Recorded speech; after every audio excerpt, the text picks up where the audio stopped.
Chapter 19, The Room Where Truth Spoke First. The doors at the end of the portrait hallway opened with a slow, reverent sway, as though the house itself understood the holiness of the moment. You, B.J. Mayfield, stepped through first. Silas and Emma followed closely, their lanterns casting warm circles of light that pushed back the last of the lingering shadows. The Holy Spirit moved ahead of you like a calm wind guiding the way, His presence steady, full, and unmistakably near. Inside the room, the floorboards were polished, unlike the rest of the old house. The air felt different too, cleansed, as if prayers had been stored here long before you ever arrived.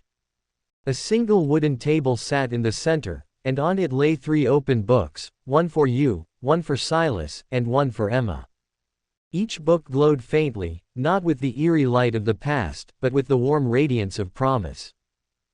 The Holy Spirit's voice settled in your heart as soft as breath, yet strong enough to reshape mountains. These are your beginnings. Not the ones you try to hide, but the ones I will redeem. You approached the book meant for you. Its pages turned on their own, stopping at the first chapter of your life you have never fully spoken about, not to anyone. It displayed a younger version of you, one surrounded by confusion, the echo of hard choices, and the silent longing for guidance you didn't know how to ask for. Silas glanced at his book.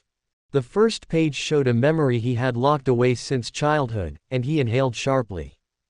Emma's book revealed a moment she had hidden behind her music. The 3 of you stood quietly, held by the weight of your stories, yet comforted by the presence of the one who already knew every detail. The Holy Spirit spoke again, this time with a deeper resonance that filled the room. I was there. In every moment you thought you were alone, I was there.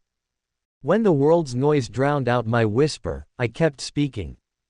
When darkness pressed close, I set boundaries it could not cross. Your breath caught as the truth settled. This room was not about wounds, it was about witness. God had witnessed every piece of your lives, not to condemn you, but to redeem you. The next page of your book turned, revealing a scene where you nearly fell completely into the shadows that once chased you. But this time, the image didn't show defeat. It showed the Holy Spirit standing behind you, His hands lifted, shielding you from what could have destroyed you. Not because you were strong then, but because God had already written strength into your future. Emma wiped her eyes quietly. Silas rested a hand on the table to steady himself. Then the Holy Spirit filled the room with a peace so deep that the atmosphere seemed to exhale. He reminded you of Psalm chapter 139 verse 12 which says, Yea, the darkness hideth not from thee, but the night shineth as the day. The darkness and the light are both alike to thee. The truth echoed through your soul, nothing in your past had been hidden from God, and nothing in your future would be lived without Him.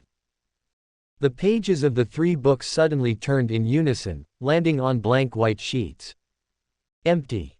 Untouched. Ready. Silas whispered, What does it mean? The Spirit answered, Not just in the room, but inside each of your hearts at once. It means I am giving you the next chapters to write with me. Not with fear.